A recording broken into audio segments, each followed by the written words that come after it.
ابراہیم علیہ الصلاۃ والسلام کا واقعہ چل رہا تھا. یہ میں ترتیب سنا رہا ہوں. آج کسی نے کہا کہ بھائی یوسف علیہ السلام کا واقعہ تو رہ گیا, تو وہی وہ ابھی ترتیب سے چل رہے ہیں نا. جس ترتیب سے پیغمبر دنیا میں آئے ہیں ہم اس ترتیب سے بیان کر رہے ہیں ان کو. تو حضرت ابراہیم, یہ اس لیے کہ تاکہ آپ کو پیغمبروں کا زمانہ بھی یاد ہو جائے کہ کون سے پیغمبر کا کون سا زمانہ ہے. تو حضرت ابراہیم علیہ الصلاۃ والسلام جو تھے وہ کس قوم کے بعد تھے؟ قوم سمود کے بعد.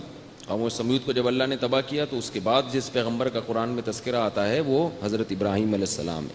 اور کہاں کے رہنے والے تھے؟ ارض شام کے, جس کو اللہ نے برکت والی زمین قرار دیا.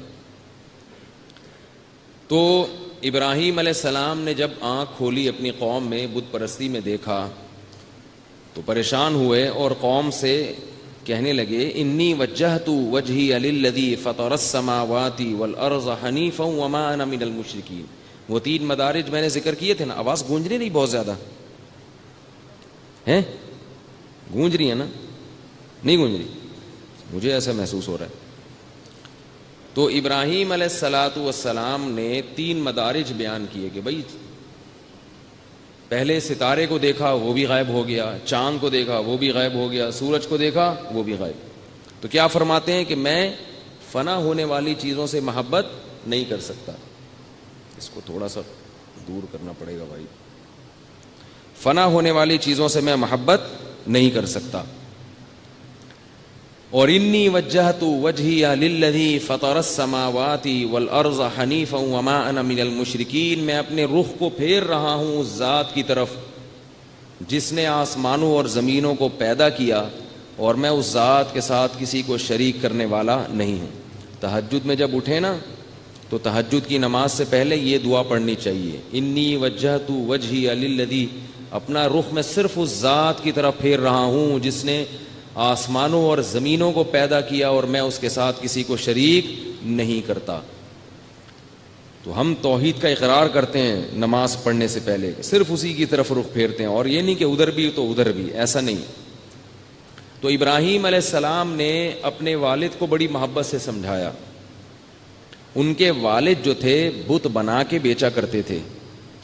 اچھا یہ بات یاد رکھیں, علامہ جلال الدین سیوطی رحمہ اللہ تعالی ایک بہت بڑے محدث گزرے ہیں.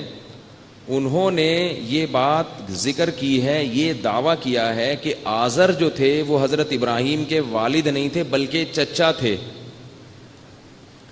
اسی سے بہت سے لوگ یہ استدلال کرتے ہیں, خاص طور پہ جو گرین چینل والے ہمارے بھائی ہیں, یہ لوگ کیا کہتے ہیں کہ ابراہیم علیہ السلام کے والد جہنم میں نہیں گئے. اور اسی طرح وہ یہ بھی دعویٰ کرتے ہیں کہ محمد صلی اللہ علیہ وسلم کے والدین بھی مسلمان, ابراہیم علیہ السلام کے والد بھی مسلمان. یعنی ان کا یہ دعویٰ ہے کہ پیغمبر کے والد مشرک نہیں ہو سکتے. اور دلیل یہ دیتے ہیں, یہ جو قرآن میں آتا ہے نا کہ ابراہیم علیہ السلام نے اپنے والد سے کہا, تو کہتے ہیں والد سے یہاں کیا مراد ہے؟ چچا. چچا کو بھی مجازن ابا کہہ دیا جاتا ہے. اور دلیل میں علامہ جلال الدین سیوطی رحمۃ اللہ علیہ کا حوالہ پیش کرتے ہیں کہ انہوں نے بہت ساری روایتیں ذکر کی ہیں اس پر. ان روایتوں میں یہ ثابت کیا ہے کہ آزر جو تھے وہ ابراہیم علیہ السلام کے والد نہیں بلکہ چچا تھے. تو مسئلہ یہ سمجھ لیں کہ یہ بات غلط ہے.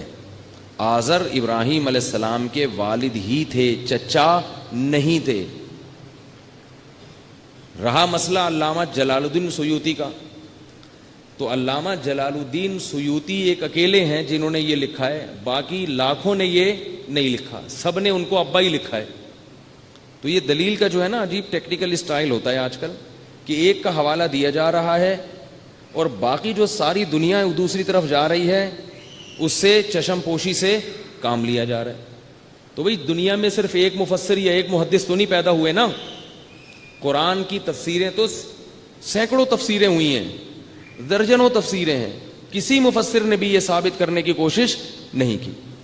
دوسری بات یہ ہے کہ حافظ جلال الدین سیوطی نے جو روایتیں ذکر کی ہیں ان میں کوئی بھی صحیح روایت نہیں ہے, کوئی بھی صحیح روایت نہیں, بالکل قریب با موضوع ہیں, من گھڑت روایتیں ہیں. اور قرآن میں جو اللہ نے بار بار باپ کا لفظ استعمال کیا ہے حضرت یعنی ابراہیم کے والد کے لیے, تو قرآن کے لفظ کو اپنے ظاہر سے پھیرنا کمزور روایتوں کی بنیاد پر، یہ قرآن میں ایک نوعیت کی تحریف ہے. قرآن میں ایک نوعیت کی تحریف ہے.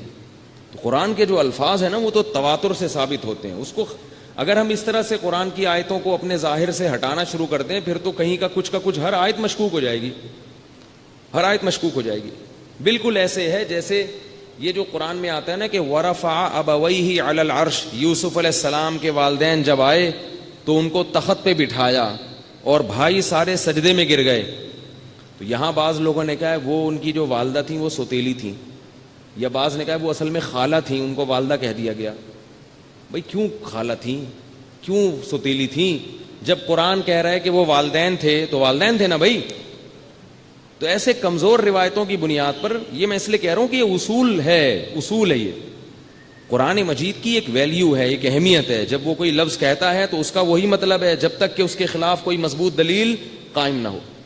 اور حافظ جلال الدین سیوطی رحمہ اللہ تعالی یقیناً محدث تھے، مگر ان کے بارے میں محدثین کا، متاخرین کا، جو بعد والے ہیں ان سے، ان کا اجماع ہے کہ وہ روایتیں پیش کرنے کے معاملے میں متساہل ہیں. متساہل سمجھتے ہو؟ ذرا کیا ہیں؟ چشم پوشی سے کام لیتے، کہتے جانے دو. تو اس لیے ان کی پیش کردہ روایتیں قابل اعتماد نہیں ہیں. یہ ہوتا ہے، بعض علماء بڑے چوٹی کے علماء گزرے ہیں مگر وہ روایات پیش کرنے میں زیادہ مضبوطی سے کام نہیں لیتے، حالانکہ وہ علم حدیث میں بڑے ماہر ہوتے ہیں.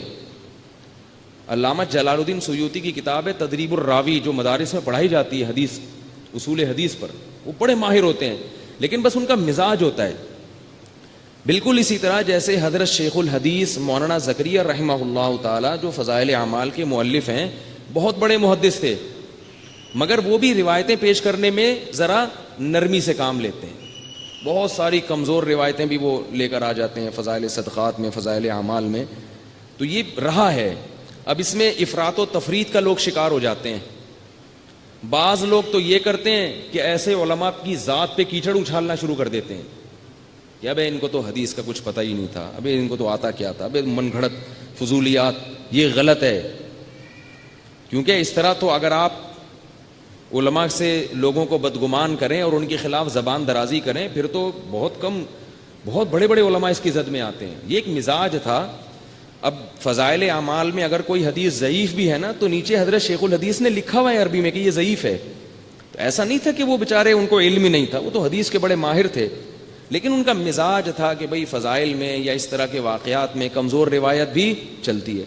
اور بعض علماء کا یہ مزاج ہوتا ہے کہ نہیں، وہ کہتے ہیں کہ روایت کیا ہونی چاہیے؟ مضبوط، مستند. میں کوئی عالم تو نہیں ہوں، لوگوں نے مجھے عالم بنا دیا. میرا جو اپنا مزاج ہے وہ یہ ہے کہ بھئی روایت اوتھینٹک ہونی چاہیے، کیونکہ کمزور روایتوں ہی کی بنیاد پر پوری بدعتیں، جتنی بھی آج کل بدعتیں مارکیٹ میں چل رہی ہیں نا، ان تمام کی بنیاد کہاں سے شروع ہوئی ہے؟ ضعیف روایتوں سے. کہیں کا کہیں، کچھ کا کچھ بنا کے پتہ نہیں کہاں سے کہاں معاملہ چلا جاتا. عبداللہ ابن مبارک رحمہ اللہ تعالی کا مشہور قول ہے، من صحیح الحدیث شغل عن ضعیفہ. فرماتے ہیں کہ ہمارے پاس جب صحیح حدیث موجود ہے تو اب ہمیں ضعیف کی طرف جانے کی ضرورت نہیں ہے. اس لیے ایک دفعہ ہمارے حضرت سے کسی نے پوچھا، ہمارے حضرت کا بھی یہی مزاج تھا، بھئی اوتھینٹک روایت ہونی چاہیے، وہ پیش کرو، چاہے وہ فضائل ہی میں کیوں نہ ہو، فضائل میں بھی روایت مستند ہو. حضرت سے کسی نے پوچھا کہ حضرت اگر کوئی ضعیف حدیث پر عمل کر لے تو حرج کیا ہے؟ اچھا کام ہی کر رہا ہے نا، عبادت ہی کر رہا ہے، کوئی عمل کر رہا ہے. سوال سمجھے خوب اچھی طرح. اگر کوئی ضعیف روایت ہے جس میں کوئی فضیلت بتائی ہے کہ یہ کام کرو، یہ درود شریف پڑھو، یہ تسبیح پڑھو تو اتنا ثواب ہے، تو اگر وہ پڑھ لے تو کیا ہے؟ اچھا کام ہی کر رہا ہے نا، تسبیح ہی تو پڑھ رہا ہے. سوال ہی سمجھ میں نہیں آ رہا تو جواب کہاں سے سمجھ میں آئے گا؟ سوال آ رہا ہے سمجھ میں؟ بھئی اگر پڑھ رہا ہے تو کیا ہے؟ تو حضرت نے فرمایا اگر وہ ضعیف روایت پر عمل کرے گا تو پھر صحیح روایت سے عمل سے محروم ہو جائے گا، کیونکہ صحیح حدیثوں سے جو اعمال ثابت ہیں وہ اتنے زیادہ ہیں کہ اگر آپ وہ کر لیں 24 گھنٹے تو آپ کے پاس ٹائم ہی نہیں بچے گا ضعیف روایت کی طرف جانے کا. مشکل ہو گیا، آ رہی ہے نا سمجھ؟ اگر آپ صحیح روایتوں پر عمل کر لیں تو ضعیف کی طرف جانے کا ٹائم ملے گا ہی نہیں, وہ اتنی ہے. تو یہ کیا بات ہے کہ جب ایک اوتھینٹک روایت موجود ہے, ایک مستند ہے, ایک کمزور ہے, تو کمزور کو لے رہے ہو اور مستند کو چھوڑ رہے ہو. یہ کوئی غلط تو نہیں نہ ہوئی ہے بھائی؟ تو یہ کوئی مزیدار بات نہیں ہوتی. تو حضرت, اچھا میں بتا رہا تھا افراط و تفریط سے لوگ کام کرتے ہیں. اب کیا کرتے ہیں کہ حضرت شیخ الحدیث مولانا زکریا رحمہ اللہ حدیث کے بہت بڑے امام تھے اور متقی تھے, بے انتہا پرہیزگار, جو ان کے میرے والد صاحب نے بھی ان کے ساتھ تھوڑا سا ٹائم گزارا ہے, ان کی تھوڑی سی صحبت اٹھائی ہے میرے والد صاحب نے. ان کے ساتھ جو بھی رہتا تھا وہ کہتا تھا اس آدمی میں اللہ کا خوف ہے, اتنا خوف اللہ کا, اور نبی صلی اللہ علیہ وسلم سے عشق کی حد تک محبت تھی, عشق کی حد تک. ان کی کتاب پڑھیں آپ بیتی تو پتہ چلے گا آپ کو.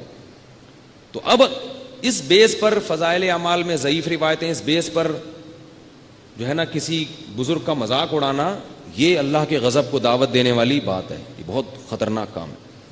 اور یہ بھی غلط ہے کہ آپ صرف کسی کی ہر بات کو اس لیے مان لیں کہ وہ کیا ہیں, ہمارے بزرگ ہیں.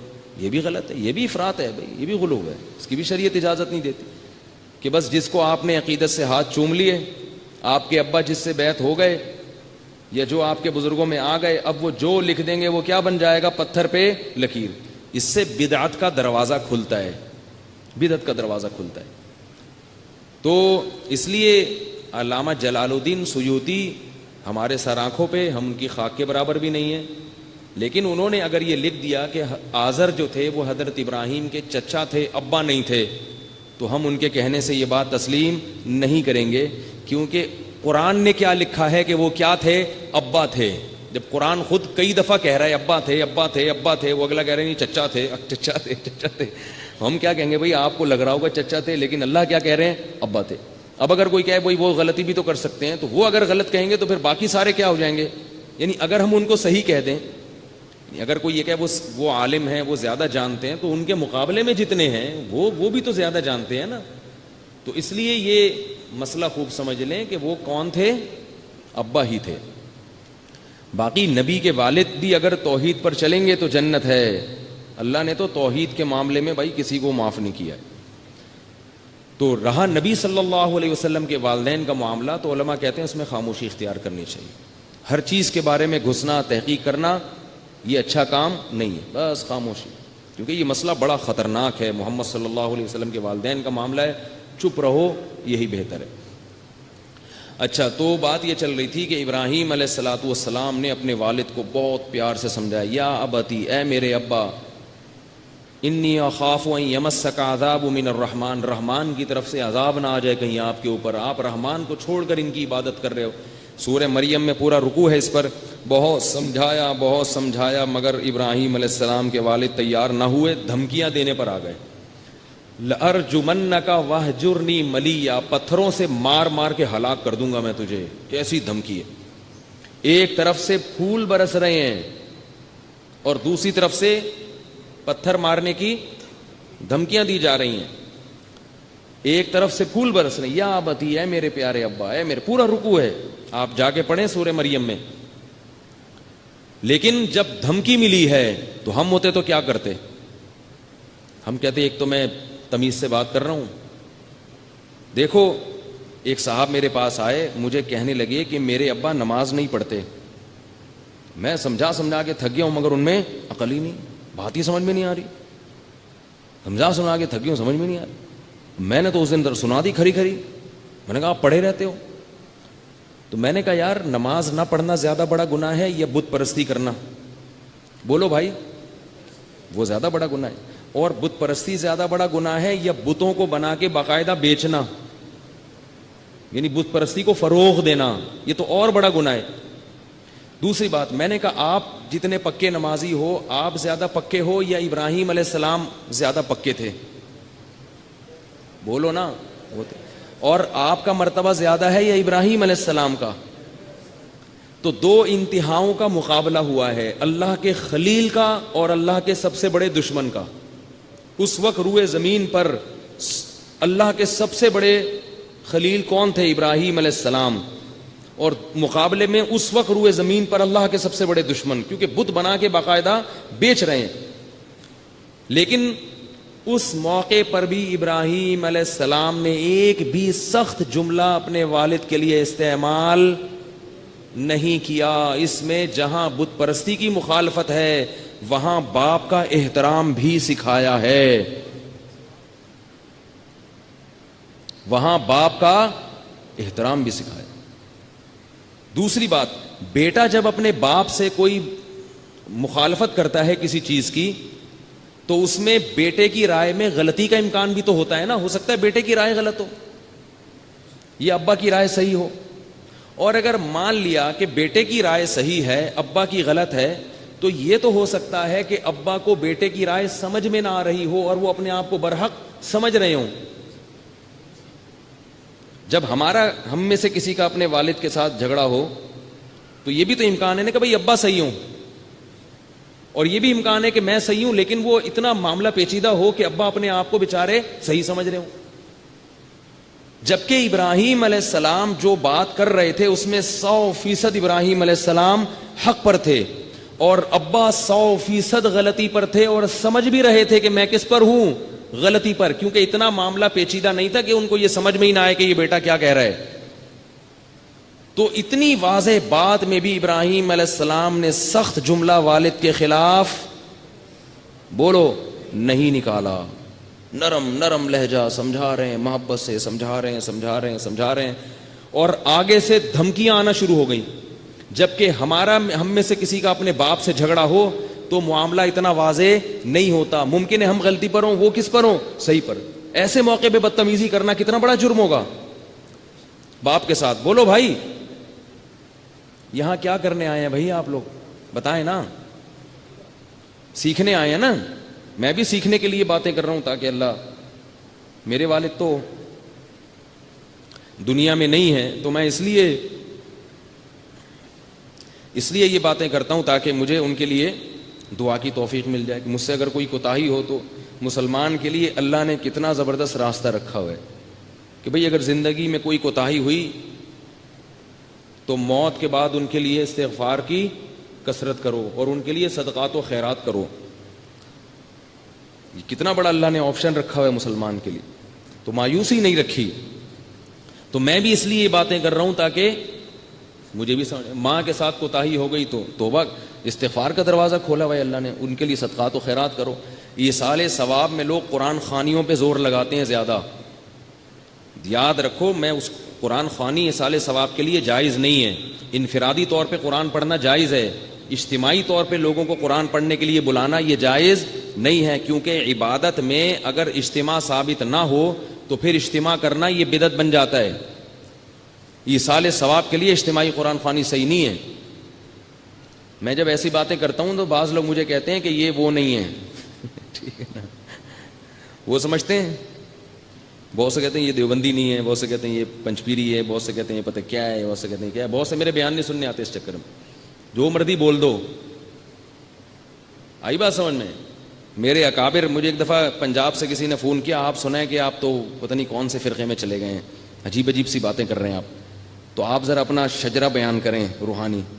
میں نے کہا میں حضرت مفتی رشید احمد صاحب رحمہ اللہ کا نالائق شاگرد ہوں. حضرت مفتی رشید احمد صاحب رحمہ اللہ حضرت مولانا عبد الغنی پھول پوری کے خلیفہ تھے اور بہت بڑے خلفاء میں سے ایک تھے. اور حضرت مولانا عبد الغنی پھول پوری مولانا اشرف علی تھانوی کے اجل خلفاء میں سے ایک تھے، بہت بڑے خلفاء میں سے. تو مولانا اشرف علی تھانوی کا تک میں نے سلسلہ پہنچا دیا نا. اب اگر کوئی جو ان کو سمجھتے ہو وہ کیا سمجھو، ہم کو سمجھو، ٹھیک ہے نا. ہم وہی ہیں بھائی. کوئی وہ بھی یہی کہتے تھے، وہ بھی یہی باتیں کرتے تھے جو ہم کر رہے ہیں، لیکن مانتے نہیں ہیں نا لوگ. پبلک کہتی ہے ہم نے ماننا نہیں ہے. تو اجتماعی انہوں نے وصیت کی تھی مولانا اشرف علی تھانوی نے کہ میرے مرنے کے بعد اجتماعی قرآن خوانی نہ کی جائے. ان کے مواعظ میں لکھا ہوا ہے، وصیت کر کے گئے تھے میرے مرنے کے بعد میرے ایصال ثواب کے لیے اجتماعی قرآن خوانی نہ کی جائے. آئیے بات سمجھ میں کہ نہیں آئیے؟ انہوں نے وصیت کی تھی تو وہی بات ہم بھی کر رہے ہیں. تو اجتماعی طور پہ نہ کی جائے. کہاں سے کیا بات چل رہی تھی یار، کدھر چلی گئی؟ وہ تو ابراہیم علیہ السلام کو تو چل رہا تھا. یہ میں کیا ہاں میں کہہ رہا تھا ایصال ثواب اگر کرنا ہے تو انفرادی عبادت کرو, اور جو چیز منصوص ہے نا حدیث میں اس کو کیوں فالو نہیں کرتے؟ حدیث میں صدقات و خیرات کا ذکر ہے, اس پہ زیادہ زور لگاؤ, دیگوں پہ نہیں. دیگ الگ چیز ہے, صدقات و خیرات الگ چیز ہے. دیگیں ہوتی ہیں شادی بیاہ میں, ولیموں میں, خوشی میں, میتوں پہ دیگیں نہیں ہوتی. صدقہ کرو, صدقہ چپکے سے اپنی ماں کے, اپنے باپ کے ثواب کے لیے کسی غریب کو پیسے پکڑا دیا کرو, کسی مدرسے میں دے دیے, مسجد میں لگا دیے, کنواں کھدوا دیا. پیسے خرچ کرنے کے لیے تیار نہیں ہے آج کا مسلمان, روکڑا خرچ کرنے کے لیے. قائد اعظم سے ویسے بڑی محبت ہے, ٹھیک ہے نا, لیکن قائد اعظم خرچ کرنے کے لیے تیار نہیں ہے. کہ جس نوٹ پہ قائد اعظم بنے ہوئے ہیں اتنی محبت ہے, کہتے ہیں یہ ہم اپنے سینے سے قائد اعظم کو لگا کے رکھیں گے. تو قائد اعظم نے یہ تھوڑی کہا تھا کہ مجھے سینے سے لگا کے رکھو. قائد اعظم نے بھی تو یہ کہا تھا نا, قوم کی خدمت کرو, تو بھائی کرو نا خدمت. تو کیا کہہ رہا تھا میں, والدین کی جو ہے نا اگر کوتاہی ہو گئی ہے تو تلافی ہو سکتی ہے, لیکن اگر زندہ ہیں تو پھر اللہ نے ان کے ساتھ کیسا سلوک کرنا ہے اس کا طریقہ ابراہیم علیہ السلام کے اس واقعے میں بتا دیا.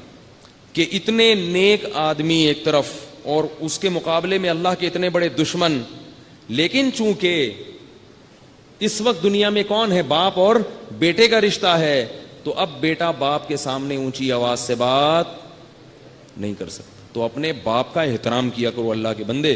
ایک شخص آیا میرے پاس پہلے, یار میرے ابا بوڑھے ہو گئے ہیں, عجیب الٹی الٹی باتیں کرتے ہیں, گالیاں بھی دینا شروع کر دیتے ہیں, اتنی بری بری گالیاں والدہ کو دیتے ہیں, مجھے بھی دیتے ہیں, یہ کرتے ہیں وہ کرتے ہیں. کیا میں نے کہا بھائی اتنے بڑے ہو گئے, ابا کی عمر کتنی ہے, کہہ رہے 60 سال. میں نے کہا کتنی زندگی رہ گئی ہے, برداشت کر لو یار, اب ان کو سیدھا کرنے کی کوشش کرو گے 60 سال میں. میں نے کہا دے دیتے ہیں تو اب چھوڑ دو. کہہ رہے ہیں یہ تو بری بات ہے. میں نے کہا بری ہے, لیکن اب آپ اس کو صحیح نہیں کر سکتے. ہاں ابا کے ابا زندہ ہوتے نا, وہ آتے میرے پاس, یعنی آپ کے دادا آتے, بولتے میرا 60 سال کا بیٹا ایسے. میں ان کو کہتا لگاؤ ذرا جا کے جانا اس کو.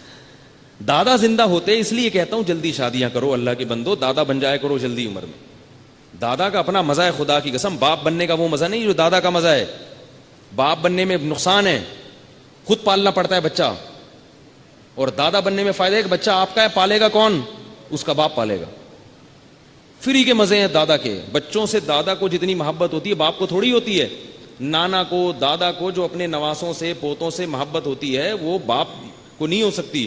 تو دادا اور نانا کی آنکھوں کی ٹھنڈک ہے, گوروں کے پاس یہ چیزیں نہیں ہیں. وہ ان کی عورتیں, بوڑھی عورتیں گڑیاؤں سے کھیلتی ہیں, گڑیاؤں سے, کتوں سے کھیلتی ہیں.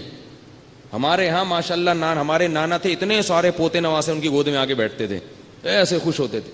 اور جہاں کسی بچے نے پیشاب کیا فوراً پکڑا دیا, یہ لو اس کو. اب دیکھو ذمہ داری نہیں لیتے دادا نانا, کہتے پیشاب کیا اس کو, بیٹے کو پکڑا دے, چل بھائی اس کو لے کے جا. بیمار ہو گیا, چل بھائی اس کو ہاسپٹل لے کے جا. تو دادا کو فری کے مزے ملتے ہیں. تو اس لیے جلدی جلدی دادا بن جاؤ. آپ کوشش کرو گے کہ نہیں کرو گے؟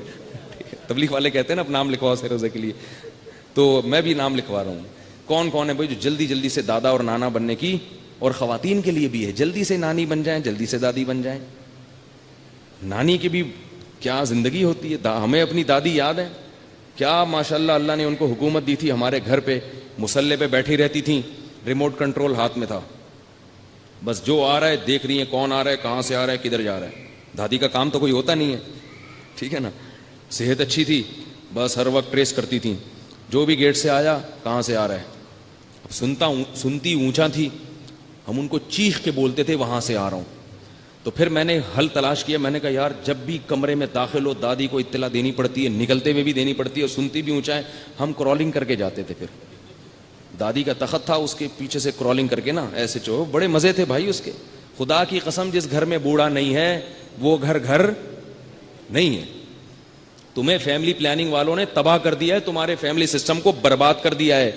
گھر جو ہے یہ جھونپڑیوں سے, گھر جو ہے یہ ٹائلوں سے اور فانوسوں سے نہیں بنتا. گھر افراد سے بنتا ہے. گھر میں افراد ہونے چاہیے, تبھی رمضان کا بھی مزہ ہے, تبھی عید کا بھی مزہ ہے, تبھی شادی بیاہ کا بھی مزہ ہے, تبھی غم کا بھی مزہ ہے.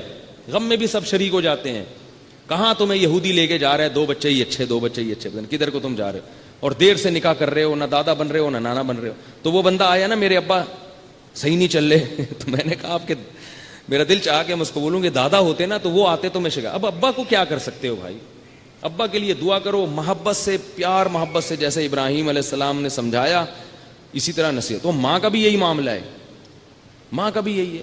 ماں سے بھی آپ کو بدتمیزی کی اجازت نہیں ہے, ماں سے بھی بدتمیزی کی اجازت نہیں ہے.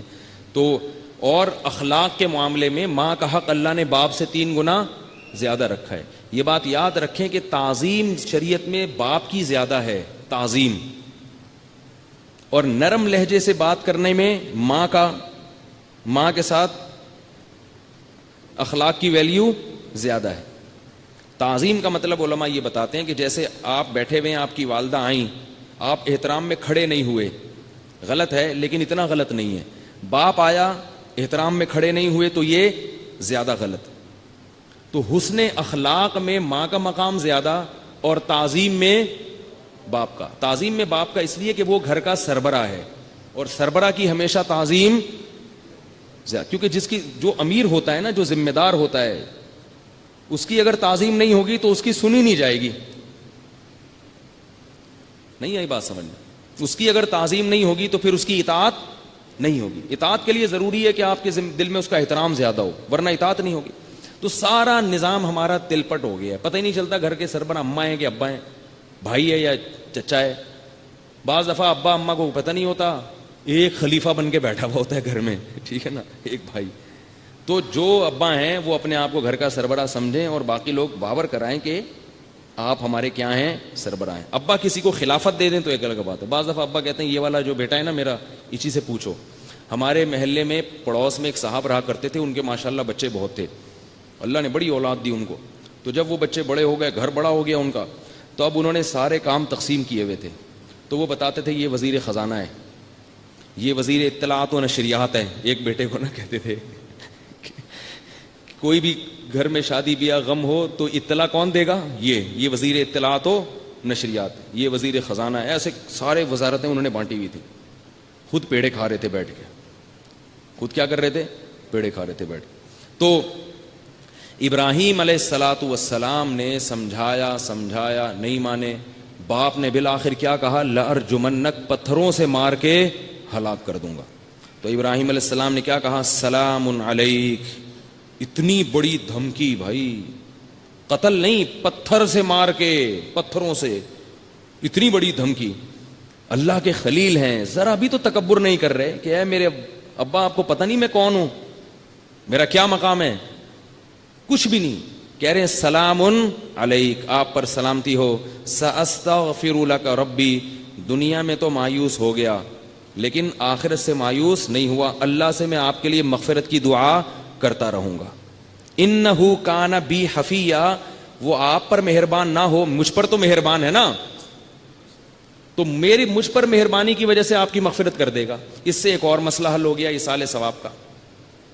بعض لوگ یہ کہتے ہیں کہ قرآن میں آتا ہے عمل الانسان ما تمنا, انسان کو وہی کچھ ملے گا جو وہ خود کرتا ہے, لہذا آپ کسی اور کے لیے کوئی نیکی کا کام نہیں کر سکتے, عمرہ نہیں کر سکتے, یہ نہیں کر سکتے, وہ نہیں کر سکتے. جو کرو گے اس کا ثواب آپ کو ملے گا, دوسرے کو آپ کے عمل کا ثواب نہیں ملے گا. اس کا علماء نے جواب دیا ہے کہ آپ کو آپ کے عمل کا ثواب ملے گا نا, یہ تو ثابت ہو گیا نا. تو آپ جو چاہ رہے ہو اپنے عمل سے وہ کس کو ملے گا, آپ کو. تو جب آپ یہ چاہ رہے ہو کہ اس کا ثواب فلاں کو مل جائے, تو آپ کو ملنا جبھی ہوگا جب اس کو مل جائے. نہیں آئی بات؟ اس کی مثال ایسے ہے جیسے کوئی میرے پاس آتا ہے اور مجھے کہتا ہے آپ جو چاہو گے وہ میں کروں گا, لیکن اس کی میں نہیں مانوں گا ایک بھی, لیکن آپ جو کہو گے نا وہ میں کروں گا. لیکن جو غفار بھائی ہیں نا, مجھے پسند نہیں ہے وہ, اس کی میں نہیں مانوں گا. تو میں کہتا ہوں کہ میری مانو گے, آپ کہتے ہیں ہاں آپ کی مانوں گا. میں کہتا ہوں پھر ایک بات اس کی مان لو, یہ والی. آئی بات سمجھ میں؟ اگر میری مانتے ہو نا تو میرا یہ آرڈر ہے کہ یہ والی بات اس کی مان لو. تو یہی فلسفہ ابراہیم علیہ السلام نے پیش کیا. تو اسی وجہ سے قرآن جو کہہ رہا ہے نا کہ انسان کو وہی ملے گا جو وہ کر رہا ہے. تو ہم یہ کر رہے ہیں کہ اللہ ہم چاہ رہے ہیں کہ اللہ یہ ہمارے ابا کو اس کا ثواب مل جائے, تو ہم جو کر رہے ہیں ہمیں وہ ملے گا نا. تو ہمارا ملنا کیا ہے کہ ہمارے ابا کو مل جائے. لیکن پھر بتا دوں ایصال ثواب میں جو منصوص ہے وہ کیا ہے, صدقات و خیرات. صدقہ خیرات پر زیادہ زور لگایا کرو. خیر, تو ابراہیم علیہ السلام نے کیا کہا کہ آپ پر مہربان نہیں ہے لیکن مجھ پر تو ہے، تو میں اللہ کے جو مجھ پہ رحمتیں ہیں وہ میں آپ کے حق میں کیش کراؤں گا. لیکن اللہ نے پھر قاعدہ بیان کر دیا کہ یہ صرف مسلمان کے حق میں تو ہو سکتا ہے، مشرک کے حق میں یہ قاعدہ نہیں ہے. ہم پر جو اللہ کی رحمتیں ہیں وہ رحمتیں ہم کسی دوسرے مسلمان کے حق میں تو کیش کرا سکتے ہیں، غیر مسلم کے حق میں کیش نہیں کرا سکتے. جیسے کوئی مسلمان ہے جس کو عذاب قبر ہو رہا ہو اور وہ بخشش کے لائق نہیں ہے، لیکن اگر اس کے لواحقین میں کوئی اس کے لیے خوب مغفرت کی دعا کرے، کوئی نیک پرہیزگار آدمی، تو اللہ کو اس پہ ترس تو نہیں آ رہا لیکن اس پہ تو ترس آئے گا نا، تو اللہ اس کی وجہ سے اس کی مغفرت کر دیتے ہیں. یہ تو ثابت ہے حدیث سے. مسلمان بالآخر ایک نہ ایک دن جہنم کی آگ سے نکلیں گے، اپنی حرکتوں کی وجہ سے تھوڑی نکلیں گے. وہ کیوں نکلیں گے؟ نبی صلی اللہ علیہ وسلم سفارش کریں گے. تو اللہ کو اپنے حبیب سے محبت ہے، تو ان کی محبت کی وجہ سے جو جہنم میں جائیں گے ان کا بھی کیا ہو جائے گا؟ بیڑا پار ہو جائے گا. اب اس سے آپ لوگ خوش ہو رہے ہوں گے چلو نکل جائیں گے تو چلے جائیں جہنم میں. تو جہنم میں تھوڑے دن بھی، وہاں کا تھوڑا بھی بہت ہے بھائی. پاگل جیسے کہتے ہیں نا، تھوڑا بھی بہت ہوتا ہے، کہتے ہیں نا. وہ ایک آدمی ہے نا، اس نے کہا یہ تھوڑا سا پاگل ہے، اس نے کہا یہ تھوڑا سا نہیں ہے، جو تھوڑا سا ہے وہ بہت پاگل ہے، کبھی بھی کچھ کر سکتا ہے. جہنم کی آگ بڑی سخت ہے اور اس کی تھوڑی مدت بھی بہت زیادہ ہے، اس لیے دور رہنا چاہیے. تو اللہ نے ایک رحمت رکھی ہے کہ بالآخر ایمان والے توحید پرست ایک نہ ایک دن نکل جائیں گے. لیکن جو مشرک ہے چاہے وہ نبی کے نام پہ کچھ بھی کر لے، وہ جہنم کی آگ سے نہیں نکلے گا. یہ اللہ کا فیصلہ ہے. تو ابراہیم علیہ الصلاۃ والسلام نے جب دھمکی ملی ہے تو کیا فرمایا؟ سأستغفر لک ربی انہ کان بی حفیہ، میرا رب مجھ پر مہربان ہے تو میں آپ کے لیے مغفرت کی دعا کروں گا. اب ابراہیم علیہ السلام نے چونکہ اللہ سے باپ سے وعدہ کیا تھا تو مغفرت کی دعا مانگ لی. اللہ نے پھر کیا کر دی؟ پابندی لگا دی کہ مشرک کے لیے آپ کو مغفرت کی دعا کی اجازت نہیں ہے. لیکن پھر ایک اور سبق ملتا ہے کہ باپ نے پھر ابراہیم علیہ السلام سے کہا وَهْجُرْنِي مَلِيًّا، مجھے چھوڑ دو.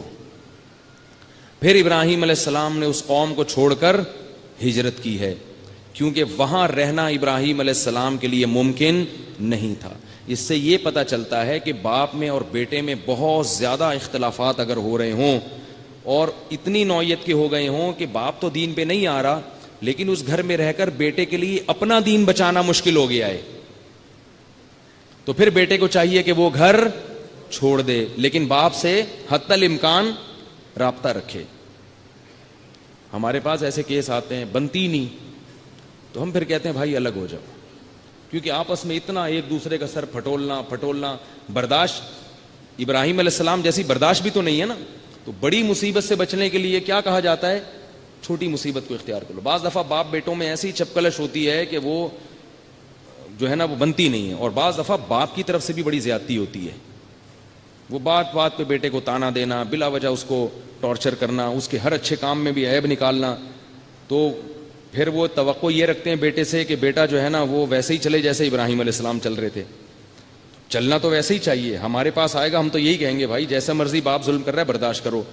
لیکن ماحول ایسا ہے کہ آج کل لوگوں میں قوت برداشت ختم ہو گئی، اس لیے ہم باپوں کو بھی کہتے ہیں کہ بھائی ذرا ہاتھ ہلکا رکھو. کیا کرو؟ ذرا محبت سے پیش آؤ، تھوڑا سا برداشت والی پالیسی اختیار کرو. تمہارا ہی بچہ ہے، بھاگ جائے گا تو کہاں سے لے کر آؤ گے؟ ایک تو ہوتے ہی ایک دو ہیں آج کل، وہ بھی بھاگ گیا، ٹھیک ہے نا، مسئلہ خراب نہیں ہو جائے گا. تو اس لیے ایسا نہ ہو کہ کوئی ابا یہاں بیٹھے ہوں تو ابراہیم علیہ السلام کا واقعہ سن کے اب جا کے بیٹے کو دھمکیاں دینا شروع کریں تجھے تو پتھروں سے مال کے ہلاک کروں گا، تو نکل یہاں سے. تو وہ نتیجہ یہ نکلے گا کہ وہ بہت مشکل ہے کہ اس زمانے میں چل پڑے. تو تھوڑا سا کمپرومائز بولو نا بھائی کرنا چاہیے. گھر جوڑنے کے لیے تھوڑا سا ابا کو بھی ہاتھ ہلکا رکھنا چاہیے. ایک صاحب نے کیا کیا، کھلے عام اپنے بیٹے کو جا کے نا سب دوستوں کے سامنے کھینچ کے تھپڑ لگایا. وہ بیٹا اکڑ گیا، وہ میں یوں کر دوں گا، میں یوں کر دوں گا، ابا نے میری بےزتی کی ہے. تو ہم نے بیٹے کو سمجھایا بھائی آپ غلط کر رہے ہو، ابا نے اگر مار دیا کوئی بات نہیں یار برداشت کر لو. لیکن ہمیں یہ احساس ہوا کہ اس زمانے میں باپ کو ایسا نہیں کرنا. جوان بیٹے کو سب کے سامنے مارنا، اس سے بیٹا باغی ہو جاتا ہے، اس لیے مناسب نہیں ہے. ہاں بعض اہل ظرف ہوتے ہیں بیٹوں میں جو سب کے سامنے بھی مار کھا لیتے ہیں. ہمارے قریبی رشتہ دار ہیں کیپٹن بن گئے تھے وہ, دوستوں میں بیٹھے ہوئے تھے, ان کے ابا نے آ کے بھری محفل میں زور سے ایک تھپڑ لگایا ان دوستوں کے سامنے, ایک لفظ انہوں نے زبان سے نہیں نکالا, 2 آنسو ٹپکے, کچھ بھی نہیں کہا. کیوں نہیں کہا؟ کہ بھائی باپ ہے یار, ورنہ آج جوان آدمی کتنی بے عزتی محسوس کرتا ہے نا اس میں. تو اس لیے بھائی باپوں کا احترام سیکھو, اس سے اللہ دنیا بھی سنوارے گا اور آخرت. ماں کا بھی احترام اور باپ کا بھی احترام. ماں باپ کی خدمت کرنے سے آخرت بعد میں ملتی ہے, دنیا پہلے ملتی ہے. حدیث سے ثابت ہے یہ, دنیا بھی سنور جاتی ہے. اور جس نے اپنی ماں کو ستایا یا باپ کو ستایا, یہ لکھ کے لے لو, اللہ اس کو دنیا میں بھی پنپنے نہیں دیتے, زندگی برباد ہو جاتی ہے, اس کی سکون چھن جاتا ہے اس کی زندگی. اس لیے بڑا بہت اہم مسئلہ ہے, قرآن نے بڑے اہتمام سے بیان کیا اس کو پلے باندھ لو اپنے. اور اگر کبھی غلطی ہو جائے توبہ استغفار کر لو اللہ تعالیٰ سے, صحیح ہے نا. تو جلدی سے میں واقعہ مکمل کرتا ہوں. تو پھر کیا ہوا کہ ابراہیم علیہ السلام جو تھے وہ قوم کو بولتے رہتے تھے یہ بتوں کی عبادت چھوڑ دو چھوڑ دو چھوڑ دو, برے ہیں یہ کیا کر سکتے ہیں. ایک دن کیا ہوا کہ اس قوم نے کہیں, ان کا کوئی عید تھی جس میں وہ ساری قوم نے کہیں جانا تھا, تو انہوں نے ابراہیم علیہ السلام کو بھی کہا کہ چلو. اب ابراہیم علیہ السلام اگر نہیں جاتے تو بڑا مسئلہ تھا. یہ ایسا ہی ہے جیسے آپ کے رشتہ داروں کی شادی ہو رہی ہے, مکس گیدرنگ ہے, گانے بجانے ہیں, اور آپ نہیں جائیں اس میں, تو کتنی مصیبت ہے. لیکن جانا جائز نہیں ہے. ابراہیم علیہ السلام نے سوچا کہ ایک تو یہ غلط جگہ پہ جا رہے ہیں, دوسرا یہ ہے کہ مجھے موقع مل جائے گا پیچھے کام کرنے کا. تو انہوں نے یہ بہانہ بنایا, انی سقیم, میں کیا ہوں, بیمار ہوں. فنظر نظرۃ فی النجوم, ستاروں کی طرف دیکھا اور کہا کہ میں بیمار ہوں. ستاروں میں کچھ بھی نہیں ہے, بیماری سے کوئی تعلق نہیں, لیکن ان لوگوں کو یقین دلانے کے لیے نا, کہ وہ ستاروں پہ ایمان رکھتے تھے. اور کہا کہ میں کیا ہوں, بیمار. یہ جھوٹ نہیں تھا, اس لیے کہ میں گویا روحانی طور پہ بیمار ہوں, تمہاری ان برائیوں کو دیکھ دیکھ کے ذہنی طور پر ڈسٹرب ہوں میں. تو یہ جھوٹ نہیں تھا. تو ایسا گول مول توریہ کرنا نا مشکل کے موقع پہ جائز ہے. ہماری زبان میں ہم لوگ اس کو کیا کہتے ہیں, ٹوپی کرانا. آپ کوئی مسئلے میں پھنس گئے, ایک بڑی سی ٹوپی لیں, اس کے سر پہ پہنائیں جو اس کی آنکھوں پہ بھی آ جائے اور کان بھی کور کر لے, اور پھر جہاں چاہیں نکل جائیں, ٹھیک ہے نا. تو میں لوگوں سے کہتا ہوں بھائی پھنس جاؤ نا تو ذرا گول مول بات کرو یار, کام چلاؤ. تو ابراہیم علیہ السلام نے توریہ کیا, اس کو عربی میں کہتے ہیں توریہ, کہ آپ کی بات کا مطلب کچھ اور, ان کی بات کا مطلب کچھ اور. پھر جب قوم چلی گئی, واپس آئے, تو ابراہیم علیہ السلام نے وہ مندر میں جو بت رکھے ہوئے تھے, کسی کی ناک توڑ دی, کسی کے کان توڑ دی, سب کو ٹنڈا لنجا منڈا بنا دیا. سب کوئی ٹنڈا ہے تو کوئی لنجا ہے, سارے ٹیڑے میڑے نا عجیب سی شکلیں کر دی. اور جو سب سے بڑا بت تھا نا, اس کو کچھ نہیں کیا, اس کے کندھے پہ لا کے کلہاڑا رکھ دیا, اس کے کندھے پہ لا کے کلہاڑا. اب جب وہ آئے ہیں واپس عبادت کرنے کے لیے, اپنے خداؤں کا حال دیکھا, بھائی یہ کیا یار, وہ لنگڑا ہو گیا, اس کے بازو نہیں ہے, اس کے کان کٹا, وہ نک کٹا, عجیب سی شکلیں ان کی. ایسے خدا کی تو عبادت کرنے کا دل ہی نہیں چاہے گا جس میں خوبصورتی نہ ہو. تو قالوا من فعل هذا بآلهتنا انه لمن الظالمین, کون ہے جس نے ہمارے خداؤں کے ساتھ یہ کیا, بڑا ظالم ہے. تو لوگ کہنے لگے سمعنا فتن یذکرہم, ایک نوجوان ہے. اس سے پتہ چلتا ہے کہ جتنے انقلابی کام ہیں نا وہ جوانی میں ہو جاتے ہیں, بڑھاپوں کا انتظار مت کیا کرو. سمعنا فتن, ایک جوان ہے, یذکرہم, جو اکثر ان کا برا تذکرہ کرتا رہتا ہے. یقال لہ ابراہیم, جس کا نام کیا ہے, ابراہیم. پبلک نے کیا کہا, فاتوا بہ علی اعین الناس, سب کے سامنے لے کر آؤ. سب کے سامنے وہ جرم کا اقرار کرے گا اور اس کو سزا ملے گی. اللہ تو چاہ رہے تھے کہ سب کے سامنے ہی یہ بات ہو, تاکہ ابراہیم علیہ السلام کی تقریر سب سن لیں ایک دفعہ. جب کوئی دین کی دعوت کے لیے کھڑا ہوتا ہے اور مخلص ہو, تو اللہ کسی نہ کسی طریقے سے اس کی اخلاص کی آواز دنیا کے کانوں تک پہنچا دیتے ہیں. لیکن اس میں اپنا ہر ایک کے لیے حصہ ڈالنا ضروری ہے, اللہ پہ نہ چھوڑیں. ہمارا جتنا فرض بنتا ہے وہ پہلے اپنا کردار ادا کریں. تو ابراہیم علیہ السلام کو لایا گیا, پوچھا گیا انت فعلت هذا بآلهتنا یا ابراہیم, اے ابراہیم کیا تو نے کیا یہ؟ ابراہیم علیہ السلام فرمایا بل فعلہ کبیرہم ھذا, فرمایا بلکہ اس نے کیا, یہ جو ہے نا بڑا والا. ایسے مجھے وہ نا ایسے موقع پہ, میرا چھوٹا بیٹا ہے تو اس نے کوئی غلطی کہیں کسی نے کچھ کی, تو میں نے کہا کس نے کی ہے, ایسے اشارہ کر رہا ہے. اشارہ یوں کر رہا ہے تاکہ اس کو پتہ نہ چلے کہ میں اس کی طرف اشارہ کر رہا ہوں. 4 سال کا بچہ نا, تو مجھے یوں کر رہا ہے. مجھے بڑی ہنسی آئی نا اس کی حرکت پہ کہ اپنی بلی کس پہ ڈال رہا ہے, اپنا جرم اس پہ ڈال رہا ہے, اور ایسے طریقے سے اس کو پتہ نہ چلے. تو بچے یہ اشارتیں بہت کرتے ہیں, ایسے یوں کر کے یوں ایسے کر کے. تو مجھے وہ بالکل وہ واقعہ یاد آتا ہے کہ جب ابراہیم علیہ السلام سے انہوں نے پوچھا ہوگا کس نے کیا یہ, تو ابراہیم علیہ السلام نے کیا فرمایا, یہ جو ہے نا بڑا, یہ جو مسٹنڈا مسکرا رہا ہے یہاں کندھے پہ کلاڑا رکھ کے آ رہا, اس کو کچھ بھی نہیں ہوا, اسی نے کیا ہے. تو یہ بھی جھوٹ نہیں ہے, اس لیے کہ بعض دفعہ بات اتنی واضح ہوتی ہے, بھئی سب کو پتا ہے کہ یہ اس نے یہ نہیں کر سکتا. تو مطلب یہ ہے کہ پھر جب یہ نہیں کر سکتا, تو جب یہ کسی کا ہاتھ پاؤں نہیں کاٹ سکتا, تو یہ کیا تمہاری بگڑی بنائے گا؟ تو اس میں جھوٹ کچھ نہیں ہے. جھوٹ وہ, اسی سے یہ بھی پتہ چلتا ہے کہ ہمارے اکابر کی کتابوں میں بعض فرضی واقعات لکھے ہوئے ہیں. تو بعض لوگ اعتراض کرتے ہیں یہ جھوٹے قصے ہیں اور یہ جائز نہیں ہے. تو بھائی وہ حکایت یا وہ کہانی جس کے بارے میں پتہ ہو کہ فرضی ہے, اس کو بیان کرنا جھوٹ نہیں ہے. جھوٹ وہ واقعہ ہے کہ جس کو لوگ بیان کرنے والا سچ کہہ کے بیان کرے, حالانکہ حقیقت میں وہ سچ نہ ہو. تو ایسے بہت سے لطیفے ہوتے ہیں, حکایتیں ہوتی ہیں جو جھوٹے ہوتے ہیں اور سب ان کو جھوٹ سمجھ رہے ہوتے ہیں. یہ جو حدیث میں آتا ہے نا, جس نے لوگوں کو ہنسانے کے لیے جھوٹ بولا وہ بھی جھوٹا ہے. اس سے وہ جھوٹ مراد ہو جو ہو جھوٹ لیکن لوگ اس کو سچ سمجھ رہے ہوں, کیونکہ اس میں دھوکہ ہے. تو یہاں اس سے یہ مسئلہ بھی پتہ چلا ابراہیم علیہ السلام کے واقعے سے. تو حضرت ابراہیم نے کیا فرمایا, اس نے کیا ہے فَاسْأَلُوهُمْ إِنْ كَانُوا يَنْطِقُونَ, اور ایک اور انجیکشن لگا دیا کہ ان جتنے جن کی ٹھکائی ہوئی ہے نا, ان سے پوچھو, یہ خود بتائیں گے کہ اس نے کیا ہے. بھائی جس پہ ظلم ہوا ہوتا ہے تو مظلوم سے پوچھا جاتا ہے نا. ایجنسی والے آپ کو بلاتے ہیں, آپ کی جیب کٹ گئی, تو جب جیب کترے کو پکڑتے ہیں تو آپ کو بلائیں گے نا, یار پہچانو کس نے کاٹی ہے جیب, کون ہے مجرم. تو انہوں نے کہا بھائی ان کے ہاتھ بھی کٹ گئے, ان کی ٹانگیں بھی کٹ گئی, ان کے ناک کٹ گئے, ٹنڈے لنجے ہو گئے, تو اب ان سے پوچھو, یہ تمہیں بتائیں گے کہ کس نے کیا ہے. وہ جو بڑا والا ہے نا, اس سے پتہ چلتا ہے کہ تبلیغ ہوشیاری کا کام ہے, صرف رٹے رٹائے الفاظ نہیں ہونے چاہیے. بڑی حکمت, بڑی مصلحت, پورا ایک ماحول بنایا ابراہیم علیہ السلام نے. ویسے سمجھاتے تو شاید سمجھ میں نہ آتا, سمجھ میں تو اب بھی نہیں آیا, لیکن ان کے ہل گئے وہ اندر سے. جب انہوں نے یہ کہا نا ابراہیم علیہ السلام نے کہ اس بڑے نے کیا ہے, ان سے پوچھو, تو قرآن کہہ رہا ہے فَرَجَعُوا إِلَىٰ أَنفُسِهِمْ, سب اپنے دل میں جھانکنے لگے اور سوچنے لگے اِنَّكُمْ أَنْتُمُ الظَّالِمُونَ, تم تو بڑے نالائق ہو یار. جو خدا تمہارا یہ نہیں بتا سکتا کہ اس نے تمہارے ساتھ یہ کیا, وہ تمہاری بگڑی کہاں سے بنائے گا. ایک دم ان کے دل پہ کیا لگی, چوٹ, ہل گئے اندر سے. لیکن پھر فوراً نُكِسُوا عَلَىٰ رُؤُوسِهِمْ, پلٹا کھایا. کیوں پلٹا کھایا؟ کہ بھائی اگر میں, ہر آدمی یہ سوچ رہا ہے میں نے ابراہیم کا ساتھ دیا تو میں قوم سے کٹ جاؤں گا.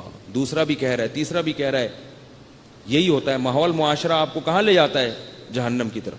کہ یار میں نے اگر مفتی صاحب کی بات مان لی تو پبلک کہے گی تو بھی وہی ہو گیا ہے. بھائی میں نے علماء کی بات مان لی تو پبلک کیا کہے گی, یار تم بھی ملاؤں جیسی باتیں شروع کر دی, تم بھی ملا بن گئے. اس طانے سے بچنے کے لیے ہر الٹی سیدھی بات کرتے رہتے ہیں لوگ.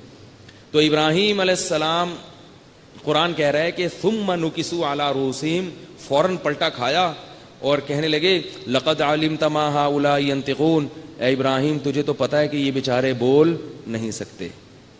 جب ان کے منہ سے اگلوایا ابراہیم, ویسے کہتے نا تو کبھی نہ بولتے. وہ ایک ماحول بنانا پڑتا ہے پورا. جیسے وہ ہم نے ٹائم مینجمنٹ کی ورکشاپ کروائی تھی نا, اس میں ایک بڑی دلچسپ, یہ ٹائم لینڈر والے ایک چیز کرواتے ہیں کہ آپ سے نا وائٹ بورڈ پہ چند چیزیں لکھوائیں گے کہ جو لیٹ آنے والے لوگ ہیں وہ کیسے ہوتے ہیں. تو آپ بتاؤ گے وہ ایسے ہوتے ہیں, گالیاں دو گے ان کو, وہ سالے یوں ہوتے ہیں, وہ یوں ہوتے ہیں, وہ یوں ہوتے ہیں. جب پوری گالیاں دے کے آپ تھک جاتے ہو تو آپ سے کہتے ہیں کہ اگر آپ لیٹ آؤ تو آپ کیا ہو. پھر ابھی آپ تھوڑی دیر پہلے گالیاں دے کے فارغ ہوئے تو آپ کہتے ہیں یار یہ تو میں نے خود اپنے منہ سے کہا ہے. یہ ایک ٹیکنیکل طریقہ ہوتا ہے تو بات سمجھانے کا. تو ابراہیم علیہ السلام سو وہ فوراً بیک زبان کیا کہنے لگے, لقد علمتا, یہ کیسے بتائیں گے, اے ابراہیم تجھے تو پتا ہے کہ یہ بول نہیں سکتے. کاش کوئی ہندو میری باتیں سن رہا ہو اور اللہ اسے ایمان کی توفیق دے دے. کاش کوئی سن رہا ہو. پتہ نہیں بیچارے حسد میں ہی مرے جا رہے ہیں مسلمانوں سے, یہ دہشت گرد ہیں, یہ فلانے ہیں, یہ ڈمکانے ہیں. اللہ کے بندو, اسلام تمہارے فائدے کی بات کر رہا ہے. چھوڑ دو ان پتھروں کو, چھوڑ دو, یہ کچھ بھی نہیں کر سکتے. اپنے ہاتھ سے بناتے ہو اپنے, اللہ پوچھے گا قیامت کے دن, جو کھلا رہا ہے نا وہ رب وہ نہیں چھوڑے گا. تو یہ خیر خواہی کی بات ہے, اس میں ہمیں کوئی پیسے مل رہے ہیں, کوئی ہندو مسلمان ہوتا ہے یا کوئی عیسائی مسلمان ہوتا ہے کہ کسی مولوی صاحب کو پیسے ملتے ہیں, بلکہ جو مسلمان ہوتا ہے الٹا مولوی صاحب سے چندہ مانگنا شروع کر دیتا ہے. یہاں جتنے لوگ آتے ہیں نا عیسائی مسلمان ہوتے ہیں, تھوڑی دیر میں کیا کہتے ہیں, یار پیسے چاہیے. میں کہتا ہوں اس لیے مسلمان ہوئے پیسے چاہیے, میں تو بھگا دیتا ہوں بغیر ان کو بتاؤں پیسے نہیں ملیں گے پھر مسلمان ہو. تو ایسے کو ہم مسلمان کرتے ہیں. تو اب جب وہ کہنے لگے تو ابراہیم علیہ السلام نے کہا افتعبدون من دون اللہ ما لا ينفعکم ولا یضرکم, بھلا تم ایسوں کی عبادت کرتے ہو جو بول نہیں سکتے, تمہیں فائدہ نہیں پہنچا سکتے, نقصان نہیں پہنچا سکتے. اف لکم ولما تعبدون من دون اللہ, تف ہے تم پر بھی اور تمہارے خداؤں پر بھی. اب دلائل میں غالب آ گئے نا, اب آگے پبلک کے پاس جواب نہیں ہے. جواب کیا ہے؟ قالوا حرقوہ, سب نے کہا ابراہیم کو آگ میں ڈال دو. وانصروا آلہتکم, اور اپنے خداؤں کی مدد کرو. حالانکہ خدا مخلوق کی مدد کے لیے ہوتا ہے, مخلوق خدا کی مدد کے لیے کیسے کنفیوز ہو گئے نا. جب بحث ہو رہی ہو نا اور حق غالب آ رہا ہو تو جو حق پر نہیں ہوتا نا وہ بیچارہ اسی طرح سے کنفیوز ہو کے ادھر ادھر کی پھینکنا شروع کر دیتا ہے. ہر اگلی بات پہلے سے زیادہ حماقت پر مبنی ہوتی ہے. تو وہ کہنے لگے حرقوہ, اس کو جلاؤ. وانصروا آلہتکم, اور اپنے خداؤں کی مدد کرو. ان کنتم فاعلین, اگر کچھ کرنا ہے, ورنہ ہمارے معبودوں کے ساتھ, ہمارے رب کے ساتھ ایسا ہوتا رہے گا, ان کی عزتیں محفوظ نہیں ہوں گی. آج تو ان کے ہاتھ ٹوٹے ہیں, کل ان کی عزت پہ بھی ڈاکہ پڑ سکتا ہے, کل کوئی ان کی پینٹ بھی اتار سکتا ہے ان بتوں کی, کچھ بھی ہو سکتا ہے ان کے ساتھ. بچاؤ ان کو, بچاؤ. اور پھر جمع کر کے نا پوری قوم نے تماشا دیکھا اور ابراہیم علیہ السلام کو آگ میں ڈال دیا گیا. اللہ فرماتے ہیں قلنا یا نار کونی بردن وسلاما علی ابراہیم, اے آگ ابراہیم پر ٹھنڈی ہو جا اور سلامتی والی ہو جا. اتنی ٹھنڈی نہ ہو کہ ٹھنڈک سے اس کو جو ہے وہ پریشان کر دے, سلامتی والی ہو جا. اتنا بڑا معجزہ اللہ نے اس قوم کو دکھایا کہ جلتے رہے آگ کے اندر, مگر آگ نے ان کا بال بھی بیکا نہیں کیا. قوم جب اس سے عاجز آ گئی تو ان کا پیچھا قوم نے چھوڑ دیا, لیکن اسلام قبول نہیں کیا. کیسے سخت ماحول خراب کرتا ہے, بار بار میں بتا رہا ہوں ماحول. تو ابراہیم علیہ السلام نے, صرف ان کے بھانجے لوط علیہ السلام ایمان لائے تھے ابراہیم علیہ السلام پر.